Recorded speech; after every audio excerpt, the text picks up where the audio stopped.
we wanted to say a few words because we were discussing amongst ourselves today just the amount of hurt that we feel following Sarah Everard's disappearance.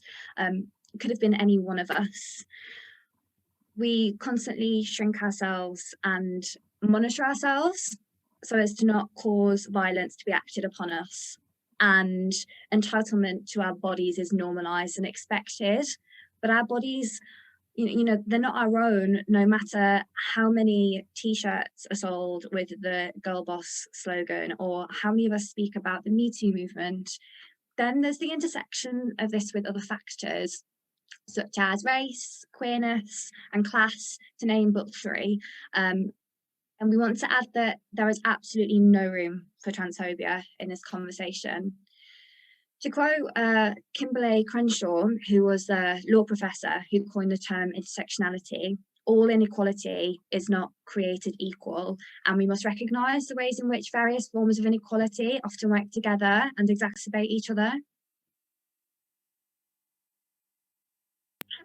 The women's liberation movement in the 1970s spoke about how 2 women are murdered by their nearly always male partners every single week.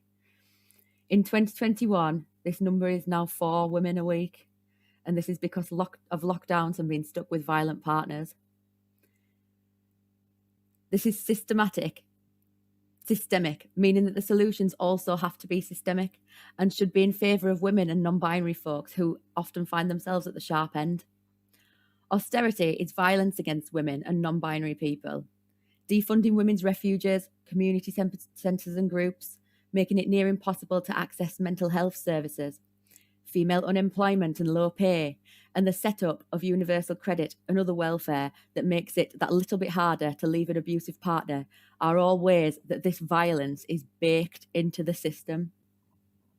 And to this, we say fuck the police and fuck the blatant abuse of power and fuck the perpetuation of systems that leave us trapped. It has to end. And we aren't talking about awareness raising or training. The narrative that we need more good police to change the culture and overwrite the bad police is bullshit. They're trained to be violent oppressors, and we have more than enough evidence to show that putting money into the police isn't the answer. The answer is the opposite. Take that money away from violence and put it towards transforming and healing our communities. It's been a painful few days, and we're encouraged by the media present this as an issue for men to take on. However, this is the bare minimum, and it's frustrating that it's taken even this long to move that conversation that far. And we call for you to be better. And we want to say rest in peace, Sarah Everard, and rest in peace, Nicole Smolin and Biba Henry, and rest in peace all the women and non-binary people who never made the headlines. We are angry, and we will fight for this to end. Thanks.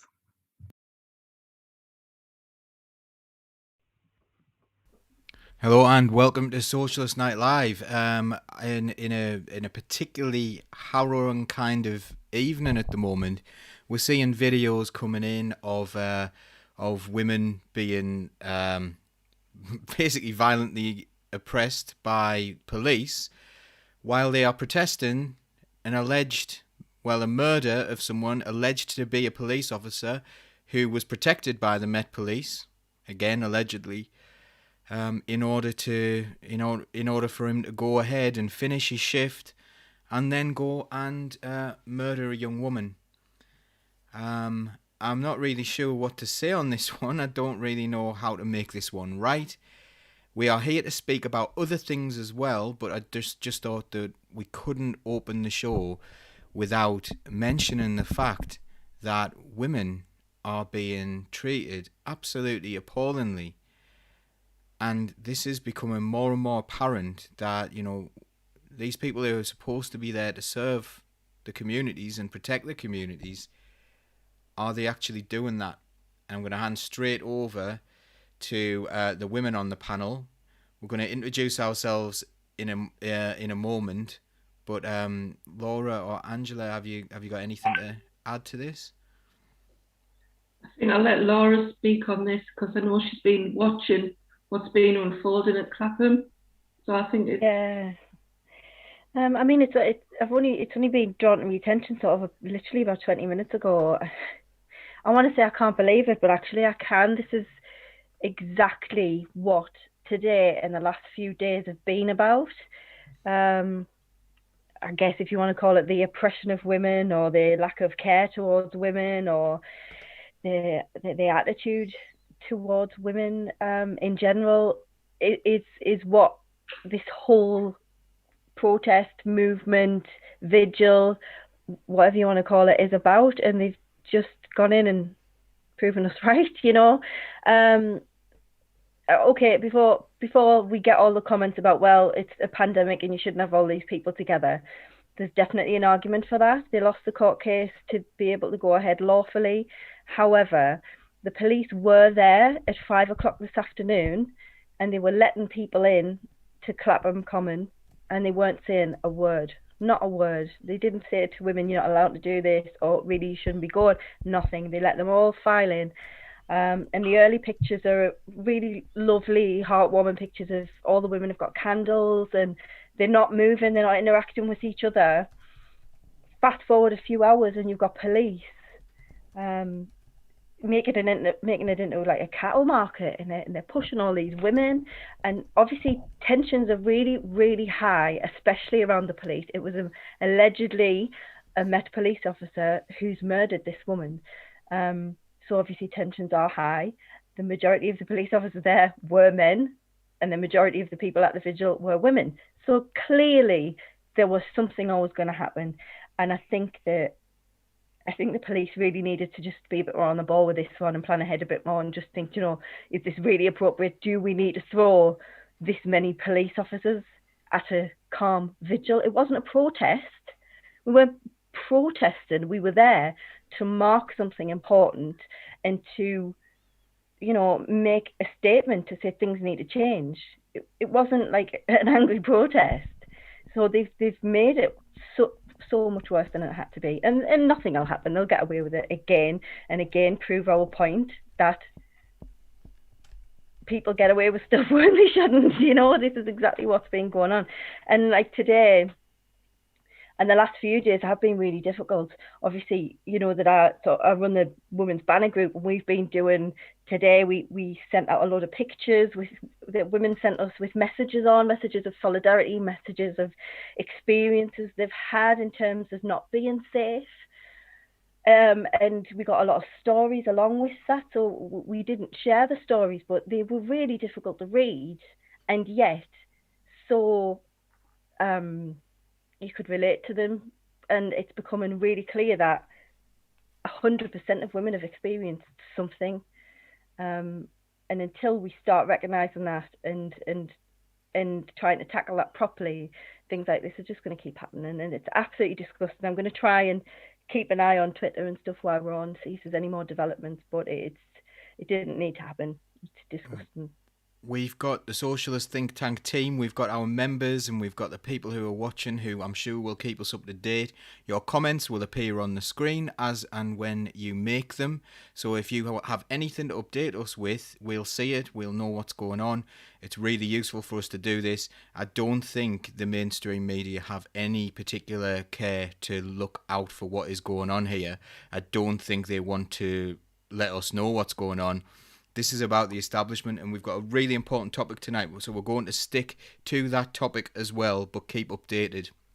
The other thing we need to let you know is at 9:30, you can share in the candlelight vigil with us as well. We will be playing a candle on the screen, so that you can participate as well. So you don't have to feel like you miss out on that. You can go and put a candle on your doorstep. You don't have to miss anything, because we'll be paying our respects as well at that time. So let's hope the Clapham Common doesn't get any worse. But we're getting reports in there that half a dozen all-women crews could have been there to provide protection for the gathered women. If that was a suggestion from someone. Yeah, wouldn't that have been sensible? Rather than a load of men bundling people around. We've got some very, very sensible people. And sadly, we're the idiots, we're the evil ones on evil socialists, eh?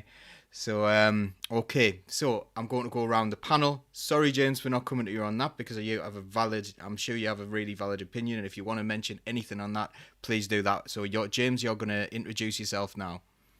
Right, okay. I'm James Summerall. I do the IT and social media for Socialist think tank. I'm also IT and social media for Eastern CLP, and I run East Durham Make a Difference, which is essentially an online platform that connects all organisations and respective parties that make decisions in those areas, and bash heads together to make a difference in that area, get out, do the things that everybody else doesn't want to do, so you have the benefits of everything that nobody else has.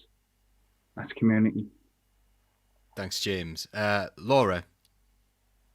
Oh, I'm Laura Daly. I am a professional golfer for Socialist think tank. I do bits and bobs of everything, some editing, some organising, some interviewing.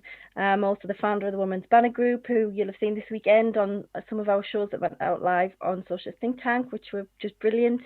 God, what else? Part of Unite the Union, Secretary for Sedgefield CLP, Jack of all trades, master of none, I guess.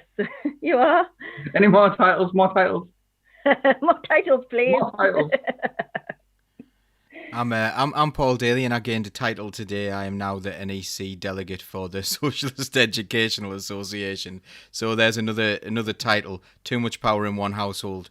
Too much power in one household. So Laura and I live in the same house together, being married and all. So too much power. Far too much power. We can do things. We can write minutes. Laura can write the minutes, and I can decide who speaks next in the meetings. That is the kind of power we wield. Unlimited power. Right. And our star guest, the kind of the person that we really want to hear from in this show is Angela Hankin. Angela, do you want to introduce yourself and tell us a little bit about yourself? Yeah, I'm Angela Hankin from Durham, and I'm a nurse. And I'm here because basically we're going to talk about what's going on with the nurses. I'm here representing Nurses United. I'm the core leadership team of that, and I'm also a Unison rep as well at my place of work. Can I just say as well that with the police, I know we're going back over, but there was some nurses had a protest last weekend, and it was really socially distanced. There was about 10 or 15 of them, and one of our nurses got arrested, and the organiser of his 10 people who were socially distanced got a £10,000 fine, which obviously we paid within about 10 minutes of crowdfunding. So there seems to be a common theme with women, because I think we're easy targets. I think they've crowdfunded today. The aim was they wanted to crowdfund 300,000 to cover all the vigils that were planned up and down the country, because they knew they'd get fined. Yeah. I think it's an establishment thing, and we're seeing this more and more. The establishment just comes down on anyone, any sort of dissent. Oh, hang on, actually, if we get called out for our bad behaviour about women, then around women, then where's the fun? And and there's all this idea of it's not all men. Well, of course it's not all men, but just have a go at the men who are doing this, and don't get all sensitive that people are trying to blame you for something you haven't done. They haven't. They haven't blamed you personally for something that you haven't done. So let's just try and support one another and try and listen to what women are saying. So I'm going to move away from that topic a little bit, but it's still the same thing, because we're talking about nurses. We're talking about what's going on with nurses. So you've been offered, as a nurse, a 1% pay rise. This is after, in the context of a year where people are clapping on the doorsteps and saying how great all the key workers are. And that's not just nurses, that's loads of different people, loads and loads of different jobs. But particularly, I know you've suffered from long COVID. I know you've had health problems. You had COVID twice, is that right? You tested positive on 2 different occasions because you were in there, you were in the hospitals, you were looking after people, you were saving lives, and for that you've ended up with long-term health problems. And now they're saying, well, actually, we'll just, Do you appreciate those claps? Do you think to yourself, do you go to bed at night and think, tell you what, I don't need any more money. I've just got that image of Rishi Sunak and Boris Johnson clapping on a doorstep. Is that what you want from life? Right. So, in a way, it's two different subjects, which I'll kind of explain why. So when we went, before COVID ever happened, right, we basically had a pay deal that was supposed to elevate the lowest pay grades out of poverty.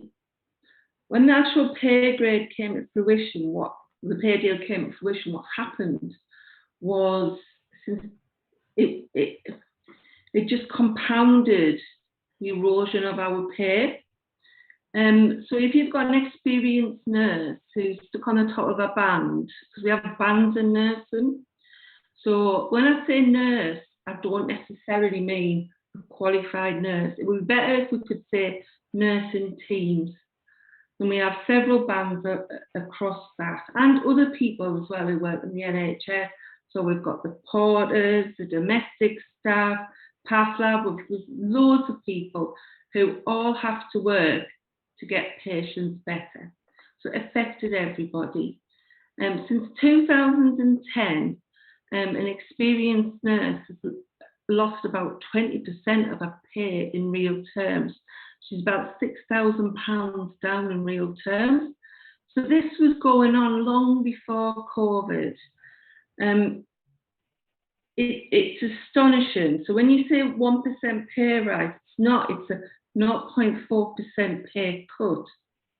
That is what it is. It's actually a pay cut the government have offered us, on top of all the other pay cuts that we've had to take. Now, nurses don't like striking. It's not in our nature. We're not a particularly rebellious group. We were literally, we've negotiated, we've come to the table, we've backed our unions, but we've got to a point now where we've got qualified staff nurses who have to work an extra bank shift a week, which is paid less than what they normally get, in order just to survive. Now, then COVID happened and we're all knackered, we're all tired, we're exhausted. I mean, people say, oh, well, you get paid for it. But what we've actually had to do, it's been above and beyond, way above and beyond anything.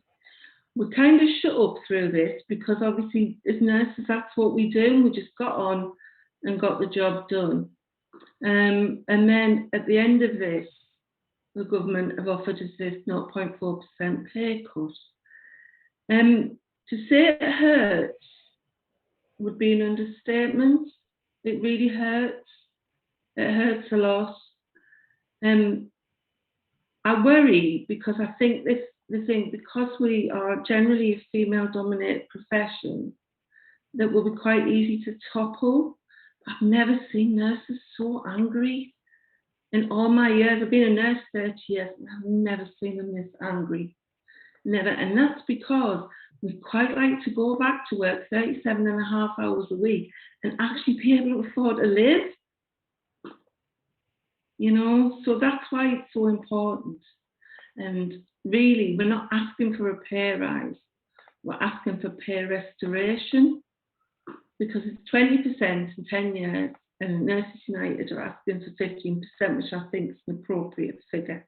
The RCN, who's one of our major unions, has asked for 12%. So this 1% is so far off the mark. So far off the mark. An insult. Oh, it's way past being an insult. The nurses actually, having to work all the extra hours just to put food on the table for some people, it's not funny. I mean, you're talking 49, 50 hours a week, and that's just for some basic living. And it's just gone past being funny at all. We didn't come into it for the money. We don't want to be rich. That's not why you kind of come into nursing. it has effect, the major effect it's going to have, and this is what the greatest worry is. If you asked any nurse what the best thing you could do for her would be, is to fully staff our ward with nurses. So we've got 40,000 nurse vacancies. Why the hell would you come into nursing to be underpaid? You wouldn't. So the fact that our pay is so poor is going to mean our recruitment goes down. With lots of nurses my age who are coming up to retirement, and we've got to recruit younger people into the profession. And until they start paying proper wages, that's not going to happen. So the wards are not going to be safe. And to us, that is the biggest thing, making sure our patients are safe. You know, that's the big thing for us. Not the money at all, making sure the place is safe. And if you've got nurses working all the hours God sends, I really don't see how that is safe. Because they're tired. Yeah. So it's depressing, isn't it? It's a bit of a depressing subject, but I don't really know what else to say, really, because that's how we feel.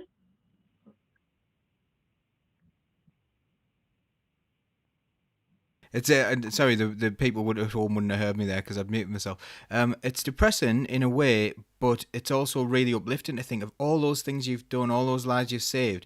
But the disrespect that the government have for you is absolutely appalling. And I want to say on behalf of Socialist Think Tank, and I'm sure all our members will get in the chat, where they'll thank you and they'll ask you to take this back to your colleagues and tell people how important they think you are, how thankful they are for your, not in this stupid clap way, not in this stupid let's do it for virtue signalling, genuinely, like, absolutely over the moon with how well you have done your job, and complete respect for you. And I think that's really important that we need to get that idea across. We've got 5 minutes until we're going to go to the candle scene where we're going to have a little bit of silence and think about it. So in that 5 minutes, I want to bring up the question of strike action. So how do you think it's likely, and how do you feel when people say, well, actually you've been taken to the end of your tether, strike action is not easy? And we'll talk about that more because there's not enough time in this next 5 minutes to talk about how difficult strike action is. But how does it make you feel emotionally when you see people saying, oh, you know what, they should just be grateful, they've got a secure job, you know, they're just doing this, how dare they do this because they're heroes, they're supposed to be heroes doing this, like this whole hero culture thing. How does that make you feel? Well, we didn't ask to be heroes. We really didn't ask to be heroes. We didn't want to be heroes. I mean, heroes by that term suggests that we're ready to go and die, and a lot of us have. A lot of us have, because of this government, because of their inadequate PPE. So that's a different subject, but a lot of us have died. I don't want to strike. I don't know a nurse that wants to go on strike. But we've got to the point where we can't afford to live. A lot of us, we just can't afford to live. So I don't see what else we can do. I really don't. We've got a long way to go before we ballot and things like that. We've got a peer review body in May to go. And I'm just hoping that the government comes to some kind of sense, but I don't think they're going to. I don't think they value us at all. I really don't think they care about us, because the last 10 years have shown me they don't. It's all just for the next election. It's like they might do something if they think it might help them electorally. Laura? Mm-hmm. Yeah, I know we haven't got very long, but honestly, like, this has just been such an emotional time. It's absolutely devastating. It's sickening, and it's not on. They're taking the piss, and they are really genuinely. They're not daft. They know what they're doing. They know that our nurses do it because they care so deeply, and it would take a lot for nurses to go, right, no, I'm not doing this. Like, they know that they're really committed people and that they care, and so they just take the piss out of them. But do you know what? They've pushed them too far now. I think solidarity with the nurses, and they should be out on strike. And yes, they'll striking action for a nurse is probably one of the most difficult decisions, because they do care, and actually if the nurses aren't at work, then that impacts on the people that they care about. But the government need to have a backbone and actually give a shit about people who essentially save lives and are going to look after them when they go into hospital and look after their families and bring their children into the world. It's just complete and utter. No, I'm going to try and limit me swearing tonight. Sorry, I'll wind up again after the candle. I think. You know, you worried about the idea of swearing, but like, you know, there's at the moment there is literally police kettling women. Well, maybe not kettling them, but certainly pinning them to the ground. Enough. Yeah, pinning them to the ground and doing what they need to do. And we saw this in 2011 with the riots. We saw the way they treated people. Absolutely disgraceful. James, I'm going to bring you in. All right. Yeah. Well, my feelings on it in general is I'm supportive of whatever decisions the NH staff will come to, whether or not ballot. Like obviously, there's a big process before balloting and everything like that. Whatever actions you want to take, I'm fully behind. And it's not for us to sit and be like, oh, you should be on strike. You should go on strike and encouraging it. It's because I know from your experiences and discussing with people like yourself and their experiences is that you really don't want to go on strike. Like it's the very last thing. Like it is with anybody, to be honest. Anybody who goes on strike will tell you this is the last thing I wanted to do. Then you're sacrificing your income. But I think NHS staff have an added extra pressure of the people who they care about, the people who they're caring for, the people that they're responsible for when they go to work. That it's an added extra life. And one of the biggest things I would actually get across and is more, you're going to have to obviously have the public on side, and the only way to have the public on side is reassuring them that if they go to the hospital while they're on strike, that they're still going to be safe. And I think that's the biggest issue that the NHS staff have when they go out on strike, is having the public on side of them, and it reassuring them that when they go to hospital, everything's still perfectly fine, as even if they were on strike or not. And that's a hard thing to get across to the public when you have the media and the whole propaganda machine behind them too. Like they did with teaching unions, is to discredit them at every opportunity if they were even considering strike action. Thanks for that, James. Right, I think that takes us pretty much up to it. We'll talk about this a little bit more after we come back from our candlelight vigil that we're going to hold now. If you want to go and do that on your doorsteps, just come back. We'll do this until 32 minutes past. So see you in a minute.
Right, it probably won't translate to the podcast too well, that bit, so that bit may get cut out, but thank you so much for staying with us for that one. The vast majority of people have stayed with us or are coming back.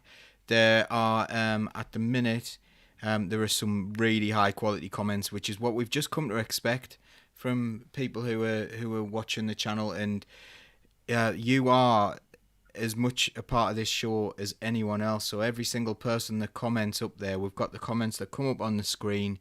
You are playing a live role in this, and we really appreciate that. That's why, we've got this huge area of the screen that is the idea. That the idea of that is for you to fill that up with your thoughts and for people to share them. And it's really good to see that back and forth going on as well. People even on different social media channels, people on Twitch commenting to people on YouTube. That's what this is there for. So hopefully we'll see plenty more of that. Massive solidarity coming in. There's Harley saying he's not he doesn't understand why we are not all the way behind these strikes for our NHS. We need support for healthcare workers right now. We've had Mel Wilson offering loads of solidarity, and one's just come in. She really appreciates a safe space for it, and I've done an interview with Mel this week, which will be going out, and it's excellent. Mel's a really good comrade of ours and absolutely brilliant and completely solid every single time. Carl, great comments as well.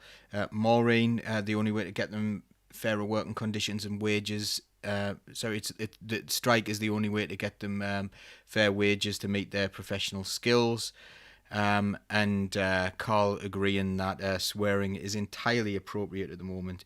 Yvonne Bannister, a long comment here. Good evening, everyone. I'm passionate about our NHS for many reasons, and the way this government is treating their workers is appalling. The government is cruel, and I don't think. And I think they're deliberate in what they do with underfunding. Undermining with privatisation, we need to make a stand. Our NHS are being pushed too far. The working conditions, the pay, everything. The government are utterly abhorrent. They say they can't afford it. That once again is a huge fat lie. And if they can afford HS2, weapons of mass destruction, which has been confirmed, about 80 billion and so on. Couldn't agree more. Absolutely couldn't agree more. Outstanding comments there. So thanks again, and keep the comments coming in. If you would be kind enough to share the stream, that really, really helps. If you give us a like, if you give us a share, if or whatever platform you're on, just get this shared around, because it really, really does help the channel. Okay, so back to speaking about strikes, and please do keep us updated as well on what's going on at Clapham Common, because we're really interested and we'll share those things too. Back to strikes and back to this hero complex and this thing. They did this with teachers. They tried to make teachers and say, oh, well, let teachers be heroes was the comment in the Daily Mail. And I think they do this. I think this started with veterans. I think this whole thing of actually, we can send people into war without much care for them. We can send them to war. And actually, if you're against that war, you're unpatriotic. If you're against the idea of our own people going away and fighting in a war in a different country about something that really, that isn't necessary to do. I'm not saying the people there didn't do good things while they were there. Some did, some did appalling things as well, as we've seen through WikiLeaks, etc. But those people were heroes, weren't they? They were heroes. And they had the right to die. Look at them, how lucky they were to have the right to go and die for the cause. And then COVID came along. And those heroes who died, they got the chance to do that. Wouldn't you just love the chance to die for something important? And then teachers, let's get the kids back to school. That's what's driving infections. Let them be heroes. Go on, do you think this is a deliberate hero culture thing to try and get people to just do what they say without being properly rewarded? It's definitely, obviously, a propaganda machine and propaganda campaign to be able to just deliver on whatever the hell they want. If it's the reason they did it, obviously, for the schools is because everybody stopped working and they need babysitters, right? At the end of the day, statistically, that's what the reason was. So they're obviously going to do anything in their power to be able to discredit whoever, or not even discredit. It's actually quite the opposite. It's actually really smart to do this, is to be able to try and frame somebody as a hero to the rest of the world, But to that individual, they don't feel like a hero. They feel like they've been loaded with this whole lot of responsibility and they need to get on and save some lives. They don't, and it's nice to obviously feel like a hero, but you're not getting the benefit of actually being a hero. Like the luxury of it all. You don't get brought up onto a telly, in a nice limousine, and the luxury of actually being a hero. You don't get like little medals and stuff. You haven't been sent off. There's no like ceremony, parade, or like there's nothing in that, and there will never be anything like that. But I think it's a very much mixed culture. I think they do it on purpose to basically frame people to be heroes because it's a smart way to do it without discrediting them. Because I think they've went with the discredit route and they know it doesn't work. Absolutely, Angela. Do you know what this whole thing about the hero thing that really, really upset me was watching Boris Johnson clap. There we were in our paper masks and our aprons had holes in them, knowing that we were all going to get COVID at some point. And he stood on his doorstep and clapped.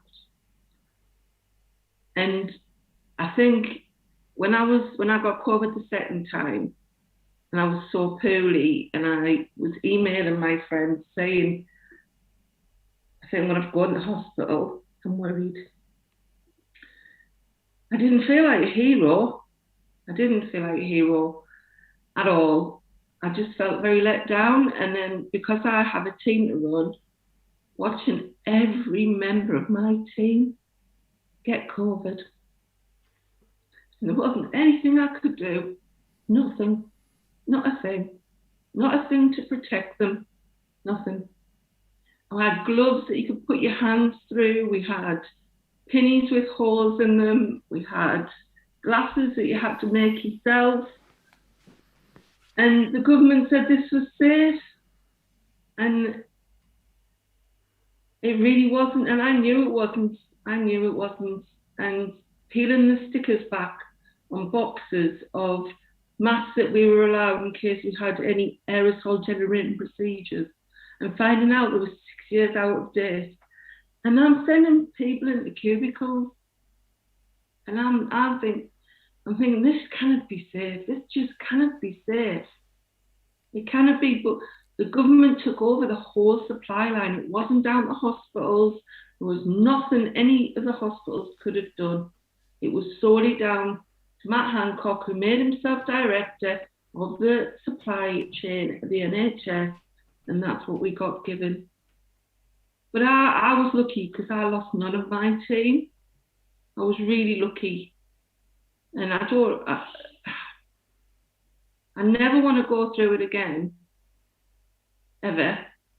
And the next, if we have to do it again, by God, I hope we've stood up to the government and we've said we're not. Because these people have got families and you don't go to work to die. You wouldn't send the army in without a gun and protective equipment. You wouldn't. And that's what they did to us. All of the healthcare workers in the NHS. And in the care homes, they didn't even get a mask and penny for a long time. So how the heck it just beggars belief that a government could be so cruel. So cruel.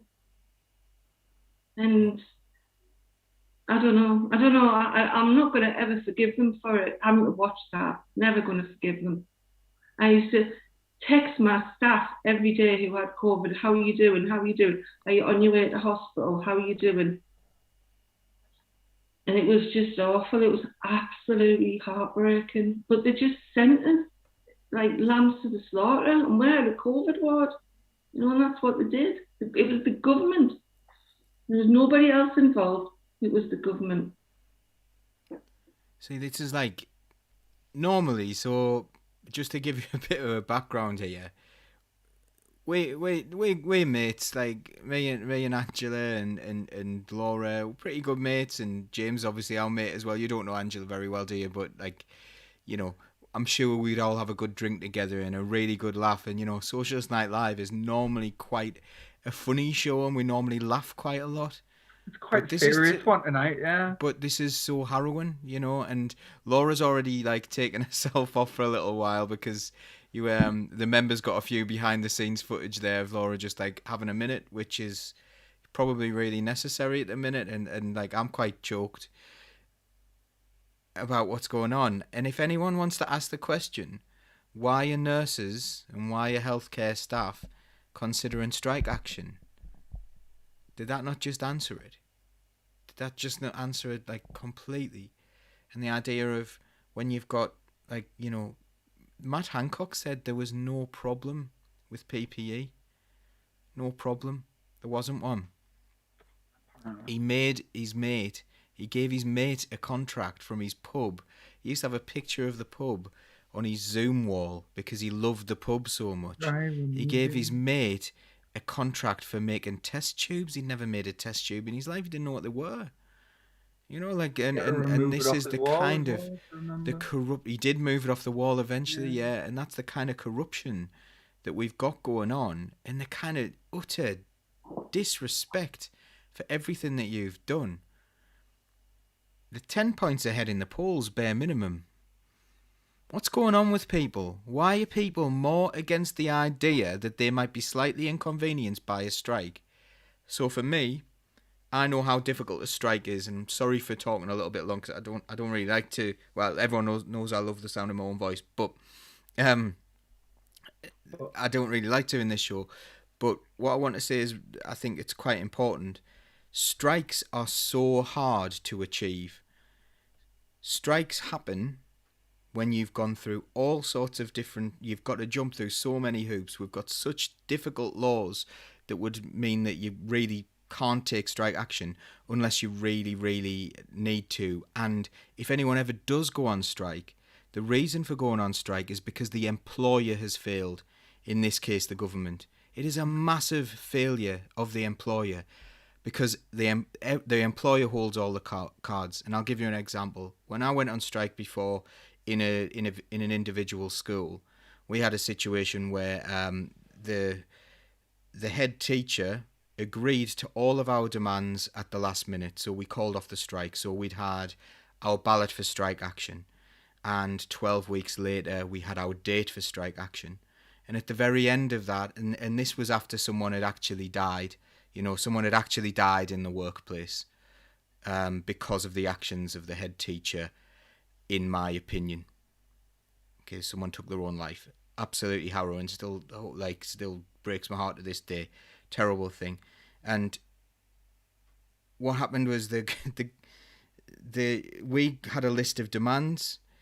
There weren't demands, they were reasonable. If you read them, it was just like, can you just like follow the law, please? And that was really all it was. Can you just follow the law? Eventually the head teacher said she would do that. And then the day after we called off the strike, she said, actually, I'm not going to bother. I'm not going to do that. I'm not going to do any of that. And we had to ballot for strike again. Another 12 weeks. Now, is that, you know, they can just say one thing, you've got to be totally reasonable as a trade union. And the other side can be totally irrational. She was writing in the press saying we're evil, doing all these different things. And we had to keep our mouths shut and be professional. And we were the professional ones throughout the entire strike. 2 years of action on that one. 2 years. And it was our fault in the press's eyes. We were being hounded. And it's exactly what's happening now, but on a much bigger scale from this government. So I think people need to understand strike action isn't taken lightly. You lose pay. You lose face. You know, the public are after you. They're going after you because you're inconveniencing them, because that's the only power you have as a worker. And then you're also losing things that people don't see, like your pension contributions. It might mean that you have to put more into your pension, or you might actually have to retire later because of it. It is that serious. It is never taken lightly. And I think the Labour movement, the Labour Party itself, should automatically should automatically support any strike action. Any legal strike action. That should be where we are. Labour group of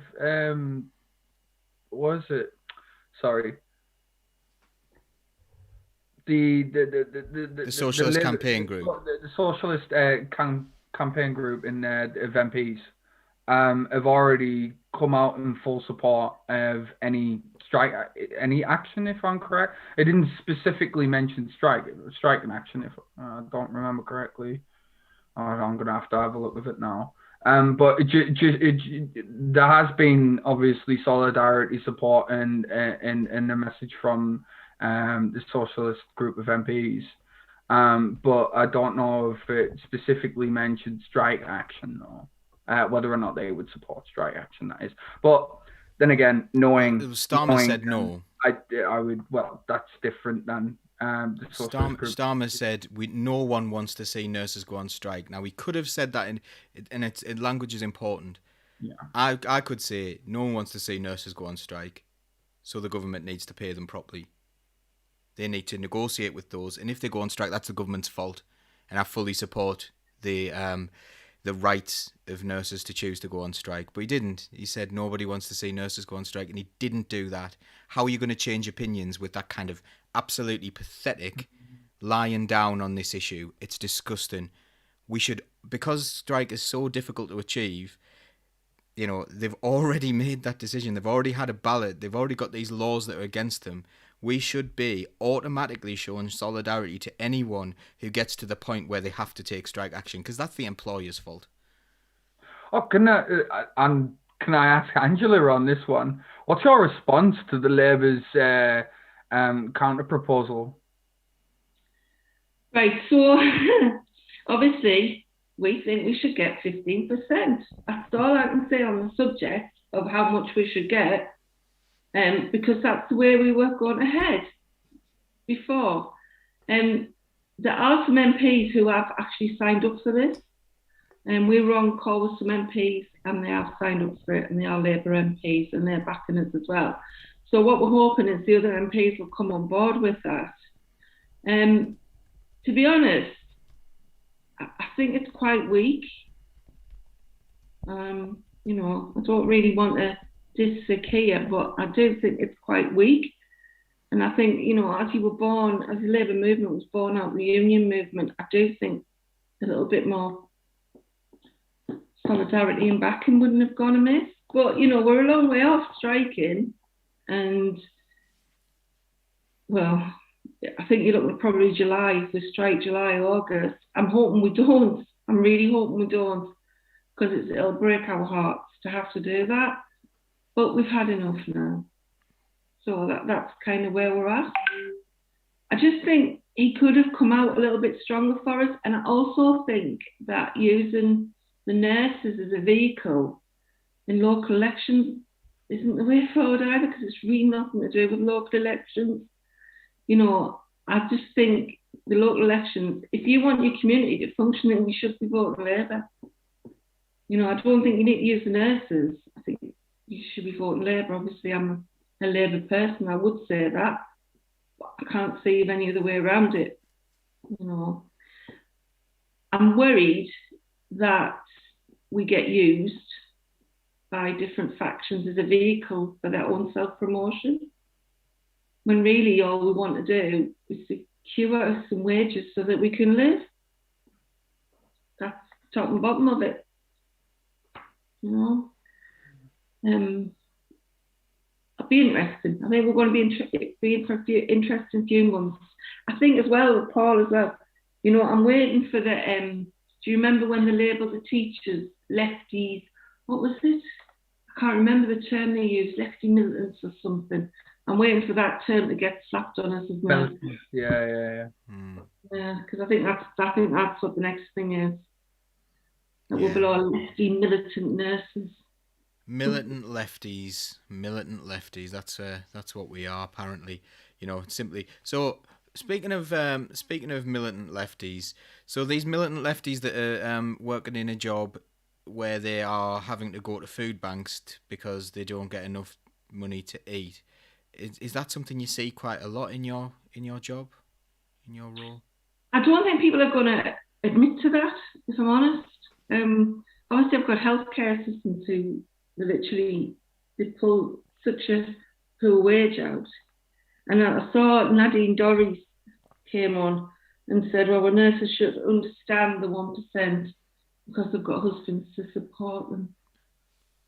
Very progressive, obviously, very progressive. And, you know, a lot of people I work with are single parents, and that includes my healthcare assistants who are pulling out an appalling wage, absolutely appalling wage. So they're not going to tell me if they're going to food banks. I mean, it's not something you would readily admit to when you're in a full-time job. But I wouldn't doubt that some of them are. Because some of them can't afford to eat, can't afford to go to the canteen and eat. Now, do you think, again, we're going to come back to the woman aspect of this, because we do know, is it 90% of nurses are women? Is that right? I think it is. I think it is about 90% of women of nurses are women, but then I think that the male compartment of that, there's an awful lot of senior male nurses. Now you can argue why that is, but it's usually because women are held back in their careers because they have kids, which is wrong. I'm not saying it's right, but usually that is the reason. Obviously, the male then progresses in his career in those vital years in your 30s when you're having kids, just like every other profession. So yes, it is very female oriented profession, and I think that's why we're seen as a bit of a soft touch. So I guess your profession is as well. Yeah, we're about, I think we're about 60%. I think 60, 65 maybe in education, in teaching certainly. Laura, do you think that the fact that nursing is seen as a woman's profession has any bearing on this argument whatsoever? Like, you know, the fact that nurses, you know, let's say what's happened to nurses' pay over the last 10 years. So remember when they froze MPs' pay for 2 years? And then they decided actually in 2015 to make up for those 2 years of pay freezes, we need a 10% pay rise, and they did that in 2015 when the Tories got without the Lib Dems. So let's not thank the Lib Dems too much, but the Tories decided, yeah, we deserve a 10% pay rise as MPs. And in that time, the nurses have had a real terms pay cut, and that's been mentioned in the chat. I think Mark Lungley earlier on was saying anything that is below inflation is always a pay cut, and that's something that we need to understand. So do you think that has anything to do with this situation, that nurses seen as being a woman's profession, about why they think it's okay to hold back nursing teams' pay? Well, in short, yes. You know, the caregiver role has always been seen as a woman's role. Rightly or wrongly, those jobs just do get left to us, and we're good at them. And but this is, you know, this is historic. This is thousands of years old. This isn't just something that's come about since nursing or social work or caregivers roles became available. Women have always been the people who've looked after the family, and that's just never changed. That thought has never changed. And we live in a society that has been perpetuated by a patriarchal structure. And yes, you know, for a full fact that I can bang on about that for an entire hour if you want me to. It's just the fact of the matter. But it's not only a woman's issue, it's a class issue as well. You know, this government, and not just this one, countless governments, have just been unforgiving in their decisions and uncaring, and I don't understand why it's not blatantly obvious to people that this is a structure in which everybody loses except the elite. And the elite, I'm talking about a tiny, minute fraction of people whose names you don't even know. So when people are bitching about football players or pop stars and that, yeah, they earn ridiculous amounts of money, but we're not talking about those people. We're talking about literally people who control the narrative of the world and control what people think, what information people get. And with that comes the patriarchal idea, one of them, that women are lesser than men. And that is just factually correct. And if anybody wants to suggest it's not, I will happily debate you on that, because that is the society we live in. I'm not saying everybody watching this, not all men, you know, please don't say that to me. We'll fall out. But that's the structure we live in. So yes, absolutely, it has got everything to do with being a woman, and that the caring profession has got to be done by women, and so they don't really matter as much. They don't need as much money. They're only women. Whether even, I don't even know if the people making the decisions now are consciously even doing that. That's just the way things are and have always been done and are still doing it. And so today, you know, with the vigil and International Women's Day event, I love this week ordinarily because I absolutely love seeing the strength of women, and everything they say and do just amazes me. And it has been really, really difficult to hear Angela talk tonight as somebody I know to be one of the strongest, amazing women, to get to this point where she feels so desolate and she's watching people around her die. Nobody should be made to feel like that. And if somebody like Angela can be finding it too difficult, then everybody is finding it too difficult, and something needs to change. And I'm not even sure just swapping in one government for another one will do the job. I don't want to be a fantasist, but I feel like we need a revolution. We really do. I am going to play something for our viewers at home, if you don't mind. This is a video from earlier on. I'm just gonna have to turn up a little bit of sound. I'm just gonna have to do something in a second. This is a video of what's actually going on in Clapham Common at the minute. And you know, I think people maybe aren't realizing how bad this actually is, and how awful women are being treated. So I'm going to. Sorry, the panel won't be able to see that, but they'll hear it. The panel won't be able to see it, and I'll show you that now.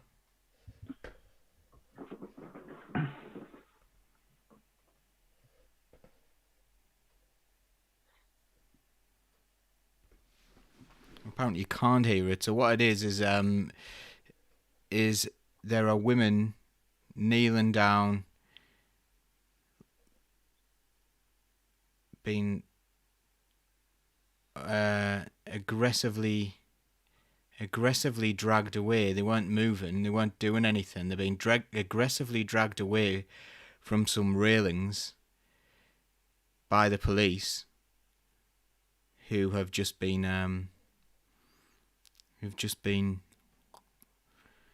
I suppose considered to be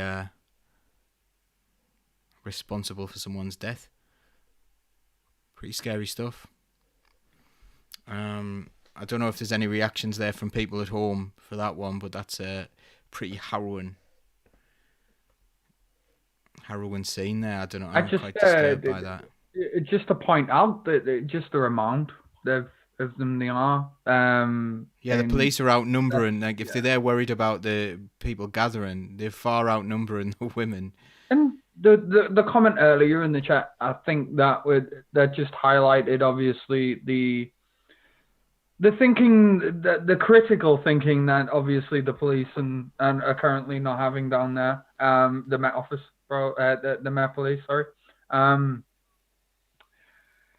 By having groups, like a group of women, like a squad, like a group of female detectives or whatever that is, female officers, to go down and obviously do it is a more of a show of solidarity, a show of support, just to be there to protect them while they're on the streets, rather than, oh, by the way, we need to now get you all off the streets because of COVID, and then claim it's COVID, you know, to stop the mass gatherings, because they're just using the COVID restrictions as a way to disperse the crowds, in my opinion, rather than actually understanding their issue, understanding why they are there. The whole point of the vigil anyway is for grieving, for mourning, a way of acceptance.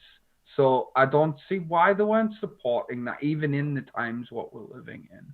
I think it would have been the best way forward.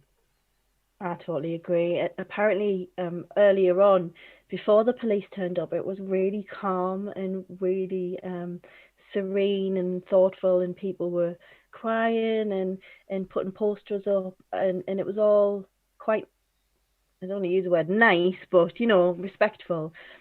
Then the Duchess of Cambridge turned up to pay her respects, and then the police turned up. So I'll leave that with you. So she turned up to support the women? She went to the place where they were all kneeling, like the bandstandy bit. She went up there to pay her respects. There wasn't as many people there then, but after she left, that's when the police went in. The witness accounts I'm reading anyway, obviously it'll all come out in the wash, I'm sure, in the news. Well, no, it won't at all. That was a complete lie. We'll hear more stories from people who are actually there as time goes on, but it looks like there was just too many of them, and they were there for crowd control. They weren't there to pay respect or to make sure people were safe, which is job number one for this particular vigil. Surely the job of the Met Police is to make sure women feel safe, because that was the point, and they've done exactly the opposite. So congratulations, Met Police. Fucked us over again. Mel saying that the Duchess of Cambridge didn't have a mask on. It's interesting. Some really cracking comments that I'm going to go through. Donna Marie Robertson, the problems came as well from both. We've had chat back and forth from different platforms. It's been amazing tonight. Yeah, really good. The problems came when all these caring professions, education and etc. became a business.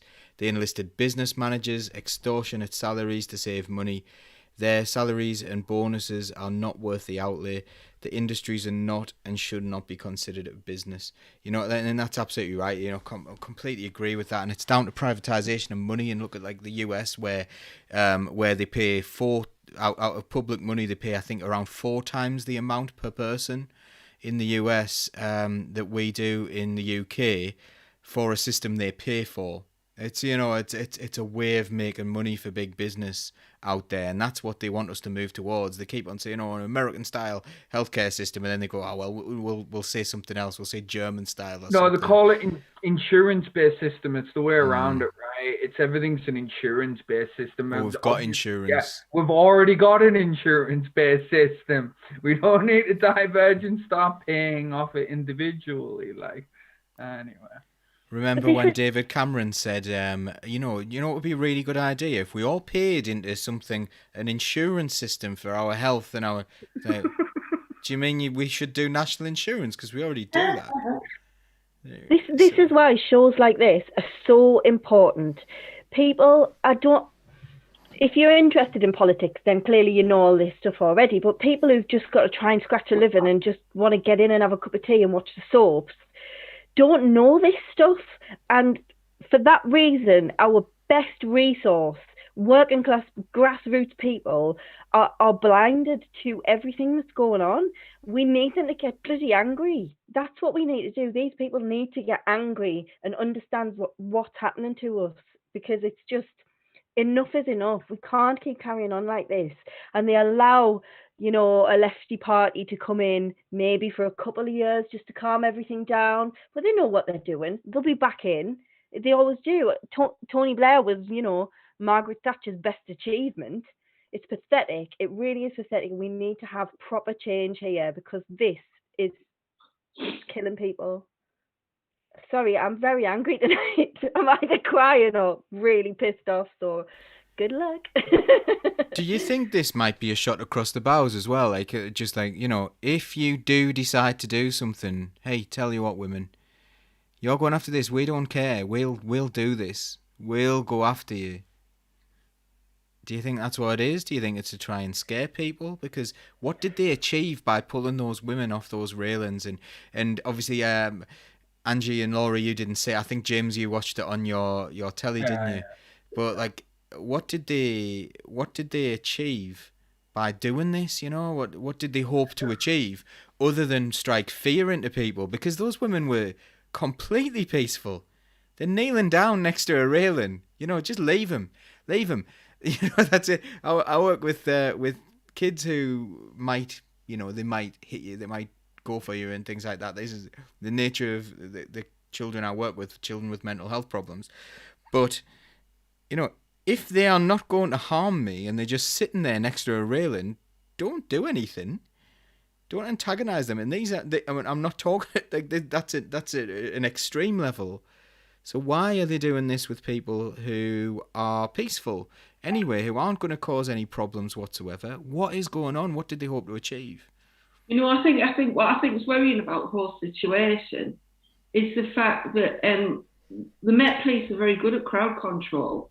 We've seen it, Paul. We've been there, obviously, but so they know what they're doing. It's not like this is a surprise for them. They actually are very skilled in what they're supposed to be very skilled in what they do. So by doing this tonight can only be to prove a point. That is the only reason for it. And what point, I do not know. I have to say, though, it's absolutely outrageous. How did they not think there was going to be an outpouring of grief from what's happened? How did they not think that just people are normal, they want to grieve, they want to show solidarity? Of course they do. I don't know why they couldn't have worked with the protesters prior to this. Well, I'm saying protesters, they're not protesters. I don't know why they couldn't have worked with these women prior to this vigil and actually made it so that the police were happy and the organisers were happy. The organisers, as I understand it, were more than happy to work with the police, but it was the police that said just no. So I just think the way it's been handled, it has been to prove a point. The strong arm tactics have been used to prove a point, and it's wrong. It's so wrong on so many levels. I agree, and I think it's a power grab, isn't it? It's a systemic issue, and it's very much them saying, hang on a minute, don't get too big for your boots. I think they've seen over the years, you know, with the Me Too movement and the Time's Up campaign, and now everybody doing this, and just after International Women's Day, when everybody sees just how incredible women are, they've gone, oh shit, right, we've got to control this. And you know what, whether that is a conscious thought process that happens or something that is just inbuilt in them for years and years of sexism that's been bred into people, I don't know. I'm hoping it's the latter, but I do honestly think it's a power grab, and they've gone, no, right, we need to show you that we are the responsible ones. We're in charge. We're going to tell you what you can do and what you can't do. And it's just perpetuating that over and over again. But there'll be an outcry after this, and women will come out in force, and again, we'll get bastardized for it and vilified for it. And there'll be narratives touted about how awful we are. I mean, literally the first thing I did in politics was get a story written about me in the Daily Mail about how I'm a nasty bully. And I'd only been in politics for 5 minutes. So it's constant, even from people who are meant to be on your team. So we've got a lot of work to do, but we need people to get out on the streets and do the work with us, I think. If I remember correctly, you were called a bully, and actually what had happened is when you were elected women's officer, you weren't allowed to make a speech because someone shouted you down so that you wouldn't be allowed to make a speech. You know, poor chair and too much power in one household again. Poor chair in that day. But, you know, it was just like, oh, they made such a fuss and bunch of flowers I sent. That was the evil thing I did. Yeah, you did some evil there, you know, and that's bullying as well. You know, what they did to you was bullying. Did I ever tell you the story about when we were in London for the poll tax marches? Let's see. So when I was a kid. Who are you asking there, by the way? Anyone. All right, okay. If you're asking the audience as well, like there'll be somebody. You may as well tell the story. I don't think I've done this one. But when when the poll tax marches, riots, whatever you want to call them, I went to John Major once, so John Major was in charge by the time I went. And I remember someone going up to the person the police who were there, and he's like, "Why are you not hitting us? Why are you not hitting us today?" And he just went, "Change in management." So the police were instructed by Margaret Thatcher to hit the protesters who weren't doing anything. So when John Major took over, all of a sudden the protests became peaceful. Peaceful protests because the people who were turning up weren't being hit. You know, and we've seen different types of protests, haven't we? We saw the far right turn up and start attacking the police for no reason and stuff. And it's like, it's interesting because I've seen it the other way around as well. I've seen even at football matches, I've seen the police go for people and instigation and antagonization is all part of the gameplay. Not all police. No, not all police. I do have mates who are in the police, and I don't have anything against them whatsoever, and they're all right. But you know, as an institution, no, but it's not individuals. It's the structures. The institution. Yeah. Well, I just don't see how. I mean, what I'm alluding to here, I don't see how you can let a load of Sunderland fans run amok through the middle of London and just sit in your van and watch it happen, and then the same police force is pulling women off railings. Mm-hmm. It just beggars belief. I don't understand it. I don't understand the policy there. I think we do. I think we do. I think we're saying we don't understand. I think we do. I think everybody understands what it is. It's just that nobody really wants to believe truly that's the reason, right? Nobody wants to believe truly that they're just trying to suppress us in the, well, I say us, it's not me at all. This is nothing to do. But it is you though, because you're working class. You get suppressed as well. Yeah, we can all bundle it in though, but this is definitely a woman's issue. It's not this isn't the man. Well, it's obviously man's issue because it's the man's. It's the man that needs to change at the end of the day. Not women. But at the end of the day, this is a woman's issue. It's a woman's issue. You need to tell us what we need to change. That's what it is. And society just needs to accept that. Who's making the decisions on this? Is it majority women? I don't believe so, because the majority of MPs aren't women. So the majority of MPs making legislation on, say, legal consent, abortion, all women's issues. It isn't all women that are in these subcommittees, is it? These are the type of things that need to be addressed. And I'm just thinking from a legislative perspective, things need to change from the top down. It's not just men as in men as individuals that need to change and check your mates and all of that type of stuff, check the lad, that type of thing. There also needs to be policy change. The people who make policy decisions, there needs to be a full culture change around that. Because if you're making a decision on women, it should be majority women who make that decision, not men. It's interesting you talk about that, because I remember, was it last week or the Thursday before, the 50-50 Parliament women were talking to us. Mm-hmm. And the woman, Frances, who started that, was originally in sort of medicine, and she worked with policymakers, and she said she just got to the point where all of these men were making decisions on female reproductive systems, and she was just like, no, this is not okay. We need the people in power need to be representative of the people they are.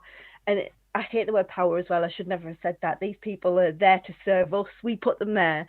But there should be women representatives. So that's how she started the 50-50 campaign, because she just got so pissed off with men telling women what they should do with their bodies. So that was really interesting. You're absolutely right. I agree. More women in positions of decision making. Have we got any questions from the audience, or like people who are watching at home? We've had some great contributions and they've been dead good. And they've been in agreement with what we've said. We did have one person saying that they didn't want to come in here for ideological based drama.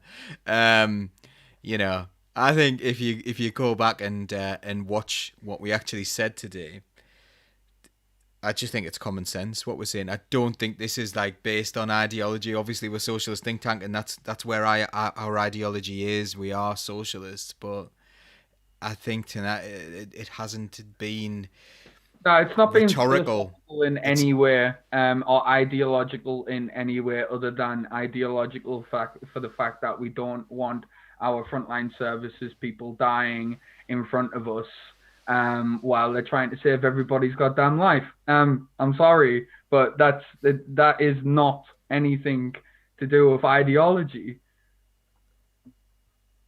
That's my rant. Sorry. Yeah, this should be like this should just be common sense. If this isn't common sense, if this isn't your ideology, if you don't agree that nurses and doctors and anyone who works in the healthcare profession shouldn't be thrown under a bus, then I don't know where your priority. I don't understand. I really don't understand if you think that any of this tonight has been ideologically driven for some sort of like purpose other than trying to help people and trying to make sure people's lives are better and make sure people are respected.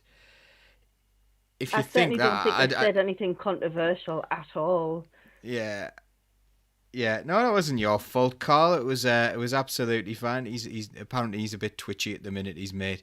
But it's just interesting, you know. I think this has probably been our least ideological discussion. If people aren't on the same page as this, if people aren't on the same page as us on this one, then I really do despair. But I think the whole point of this was to say, whatever we do, are we going to support the nurses when the government treat them like shit? Is that what we're going to do? Because that's what we're going to do on this call. Like, you know, the people on this call, and I'll physically do that. I'll turn up at protests and stuff like that, and apparently I'll get beaten up for it. If the women in Clapham Common are anything to go by tonight, I will probably get beaten up for it, and maybe we're going to move into that kind of that Thatcherite, you know, like Orgreave, occupation of Easington. Maybe we're going back there. Are we prepared to do that? It's kind of, I think maybe now we don't bring our kids to the protests anymore, Laura. You know, I think that might be the thing. No. You know, did you know like when you know the far right are turning up and you're like, right, I'll not bring the kids to this one. I think that's where we are, yeah. Yeah, I think those days are long gone. Since we did a nice little lovely march on a sunny day in support of Jeremy Corbyn, I think that was it. I think our time is gone. We'll bring the kids into politics in perhaps a less aggressive way, I think. Although I was spat at that day, you didn't notice, but I was spat at. I was carrying Scarlett that lovely day in where we did the anti-racism protesting. Yeah, a fella spat next to him. You missed me, but it hit my foot. Like, it was right next to my foot, and he called me. I'm glad I didn't know that. That'd have been hell on. He was a known. He was someone who's known in like the anti-racism circles because he's far right. Spat at us, called us a paedophile. He's recently been convicted as a paedophile. But yeah, called us. He was shouting that we're all paedophiles because. Jesus, man. You know. So yeah, so it's never been a cakewalk. Like, it's in the anti-racism movement or the positivity towards women movement or anything like that. There's always someone who's going to come along, and this is what people don't see. You know, people see these like lovely things of pride, and you know, and they have these. Oh, pride's just a lovely parade. It's just a carnival. It's not. It wasn't. People were attacked on the street. People were, you know, genuinely there in danger, and they were being brave. And I think we need to remember this because protest became commercialized a little bit. Like, you know, you had to buy tickets to get into Manchester Pride and stuff. There was adverts for it, if you remember. Who was it? Coca-Cola? Was it Coca-Cola, if you remember, where they had to pull the advert? Oh my God, sorry. That just reminded me, and all I think of now is a Coca-Cola can going, and then they're running towards the protest. Like, really? Anyway. And I would just also like to acknowledge Chris Wood, and just to say that obviously he has other questions relating to other issues, but obviously this is not the time in been thinking about things that are more topical in terms of what's going on in elections, i.e. county council. So I would just like to acknowledge that, and I would love to talk about that with any other SNL, but like you said, tonight is not the night. We've got some awesome county councillors that we can get on the show if we want to do a local one. Yeah, for people, then good. Yeah. At least for, because a lot of our audience is from County Durham, but a lot isn't. So it'd be nice to just get like a good variation of people on from, I don't know, maybe prominent people in each county council or something. Well, we have people from all over the world. I'll just give Alexandria Ocasio-Cortez a ring and get her on. It'll be fine. The thing, a couple of comments coming in there, like so Mia, who's a really massive friend of Socialist think tank. Sorry that happened to you, Paul, and when you were carrying your daughter, that must have been scary. Funnily enough, there's a weird thing that triggers in. It's not, your adrenaline does go, but I was actually quite relaxed that time. But you know, and Laura's on the other side of me, and it's funny actually that I decided not to tell you. Like thinking about that psychologically, probably a good move, yeah, because we were just walking along together, and I was like, okay, right, and I just kind of noted it, so it's not scary. Like I looked at the fella and I was like, I think I'm all right, even with my daughter on my back, I think I'm all right, but that is the point, isn't it? That's why things are worse for women. This is why, like, you know, I'm just a bit physically bigger, and I'm just a little bit less worried about those kind of things. And I'm sure some women would be so able to beat me up, so able to. So I'm not saying like women aren't strong and things, but I've been never explained it to men before. Right? There was someone on Facebook today which really kicked in, which is something I try to explain. Have you ever walked past a gang of people, right, and put your hands in your pockets and grip your lighter or your keys? Have you ever done that? Right? All the time. I'm just trying to explain from a bloke's perspective, right? From a bloke's perspective, have you ever walked through a gang of people, right? And your heart's starting to go, and you put your hands in your pockets because you've either got a lighter or you've got something in your hands to make your hands heavier. Have you ever done that? I always tend to go quite relaxed, and I try to make them look like I'm not bothered at all here. I'm not scared of you. I'll just do it. And that's where I go, but I do think about it, and I do, like, I have been in the position where I've thought about that, but I would go, I'm quite relaxed here, you know, I'm okay. But then again, I work with people who probably used to quite a lot. It's different. It is different. You just kind of you go a bit blank. You don't want to show emotion, but it is a deliberate thing. Yeah, I've been like, obviously I've discussed this with other people as well. I've been through a gang of people, and I've felt my heart go like this. And I put me out, like, and it's like a group of them, and it's because I'm genuinely scared what's going to happen, because I don't know them. Either they got the hoods up or whatever, and it's like people just randomly. I've walked down the street just on my own, and there'll be somebody else with a hood up and just walking over, and just for some reason I'll cross the other side of the road, just out of pure for the fact that I'm not going to cross them when I've got all that space. But at the same time, it's because I'm genuinely scared of them. Like, it's the wariness, right? And I'm just trying to say, have that and amplify it by 10. That's the way women feel on a general basis when they walk around the streets when it starts to get dark. And it could be not just like a group of people, like you're feeling like you're wanting to put your hands in your pockets and grab your keys or whatever. But it could literally just be one man walking behind you 50 feet away. And that's the way they feel constantly. So when they're turning around that corner, sometimes they think they might want to run. And I've done that before. I don't know about you as a man, but I've definitely ran. As soon as I've turned the corner and I felt a bit suspicious, I've ran before. And I think from what I'm being told, this is the way women feel on a daily basis. And I could not live like that personally. Not during lockdown, I'm being out, but yeah. Literally, if I'm out, it's been really weird this whole week, because I've been sort of collecting stories of solidarity and stuff, and it's just like every single woman has, not saying every single woman's been raped or sexually assaulted, but every woman has a memory of that feeling where your stomach goes tight and you go, right, okay, just get through this bit, you'll be all right, just keep going. Every single woman I know has done it. And it is that you hear someone coming up behind you and you think, shit, should I be in this street? Is there a lighter place I can get home? shall I get my phone out and pretend I'm ringing someone? Should I even turn around and look? Because that might cause a problem. It's all the time. Really, it's all the time. So yeah, it's a big problem, and I think I didn't realise that it was something we could fix probably until this week, because I just thought, well, this is natural. This is just the way life is, and no, it doesn't have to be. Women shouldn't be scared to walk home. Simple as that. It's devastating. Every night when I come out of the hospital doors, down at the car park, I'm like that, Laura. Oh God, car parks on a night are the worst. Get keys out before you leave the door. Keys out before you leave. You don't have to mess on, yeah. And then some cars, if you're really lucky, if you've got a car and you're lucky like that, if you press it so many times, the alarm will go off on the car. Oh, some people have got the alarm will actually sound on the car. So it's just really scary. It's really scary.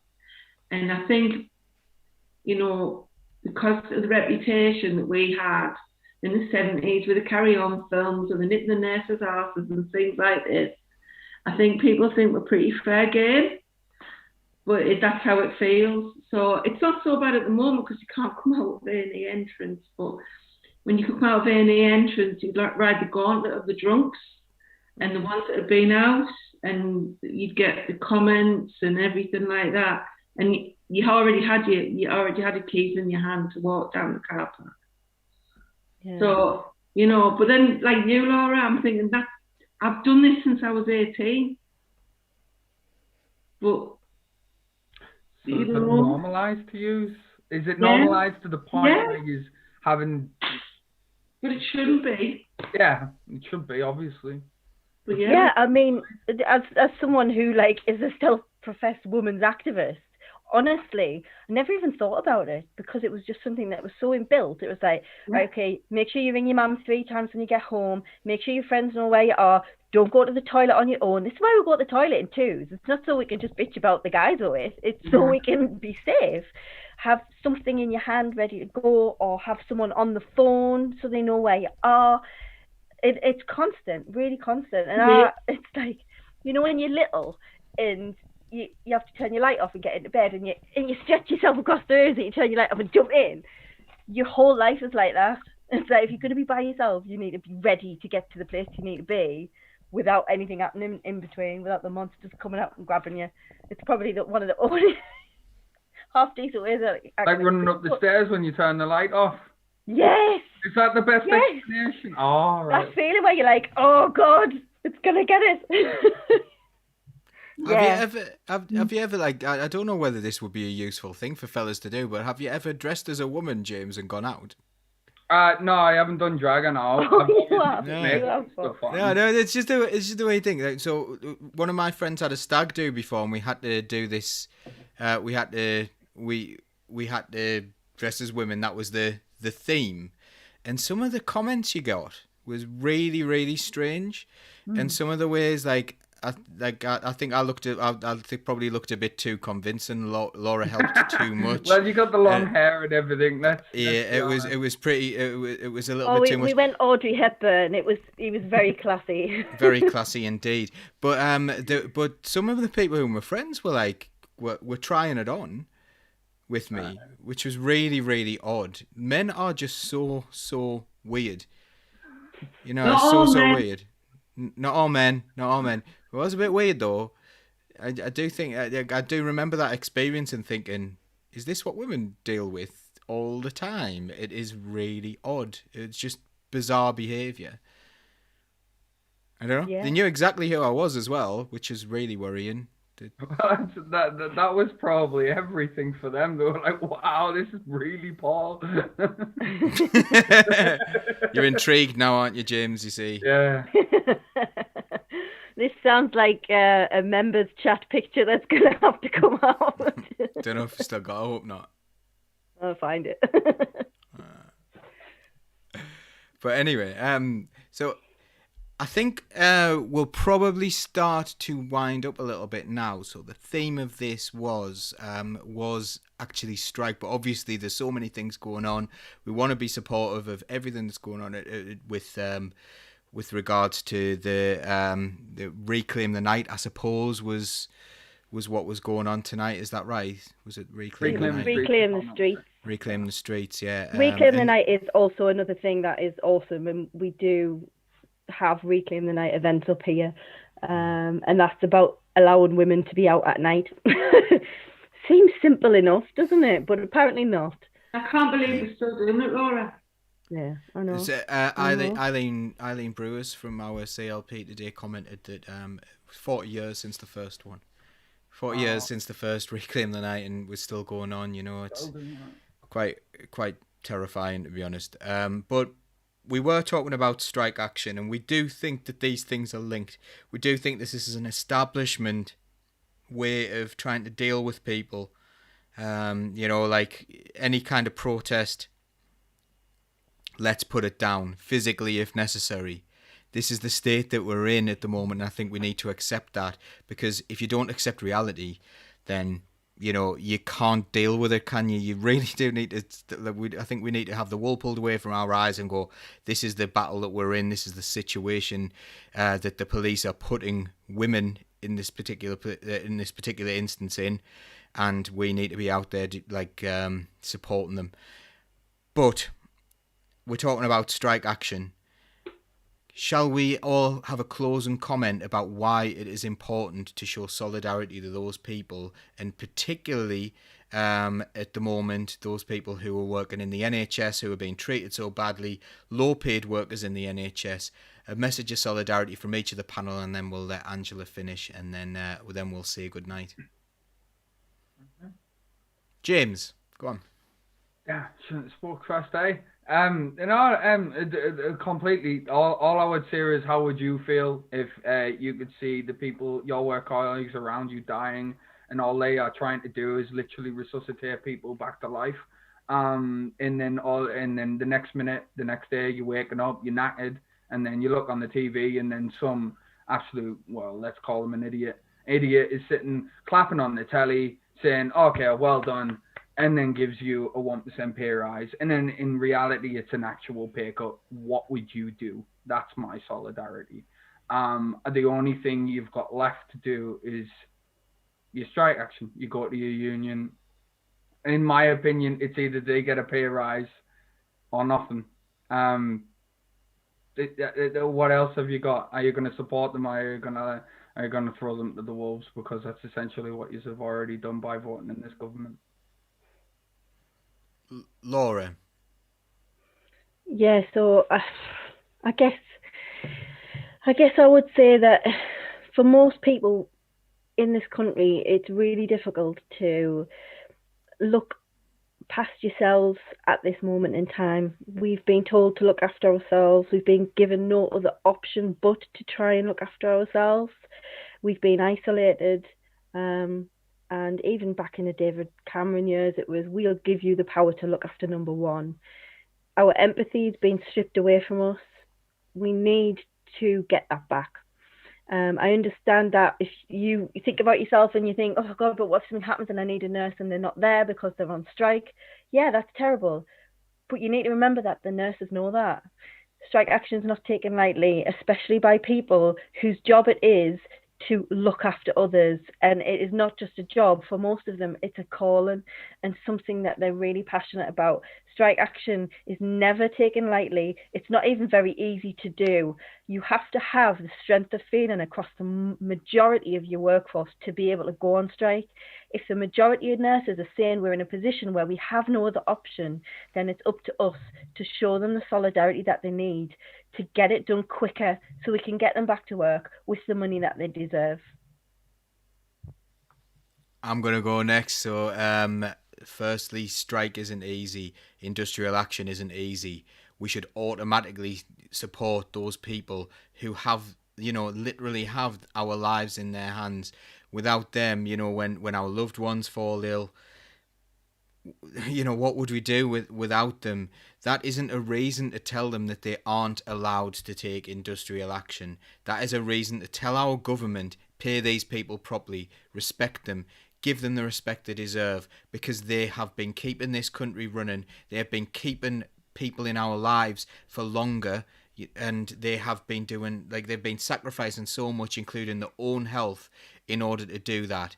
Solidarity to the nurses, solidarity to the NHS, solidarity to everyone who's working within the NHS now, and and those people who show anti-solidarity, who show the opposite of solidarity to these people, they should hang their heads in shame. All of us need to get together, support one another. That is absolutely vital. And I will also say that when we do say bye as well, Angela, we don't go straight away. We'll have a little debrief, because me and you are going to talk about how we're going to cheer up tomorrow when our little football team win a cup. And the last time, I think the last time I had a drink together was at Wembley. I think that was the last time. Yeah, that's like I don't know when that was now, but yeah. So our little team might win tomorrow in a little cup somewhere, and that might be a nice day.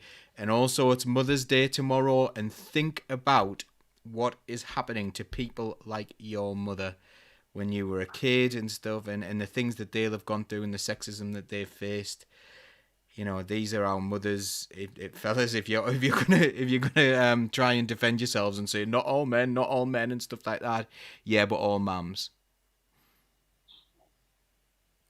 and all women who aren't mums as well.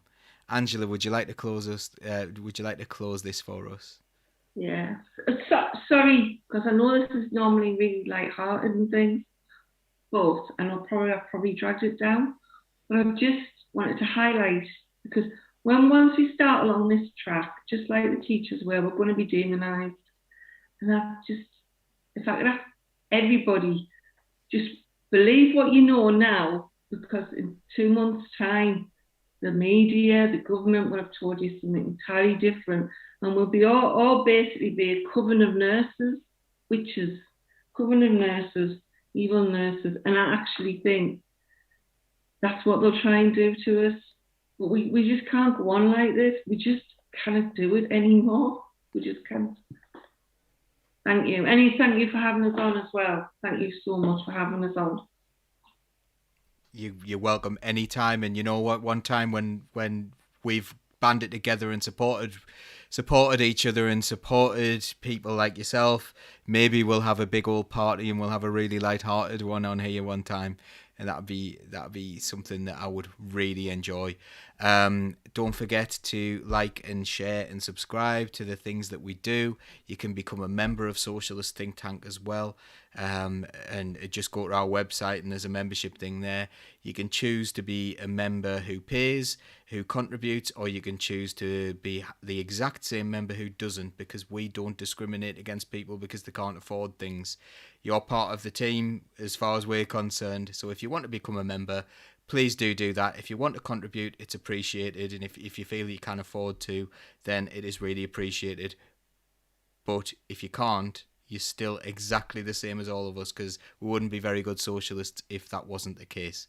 So we're going to wish you good night now. Everyone, give everyone a wave and say bye. Bye.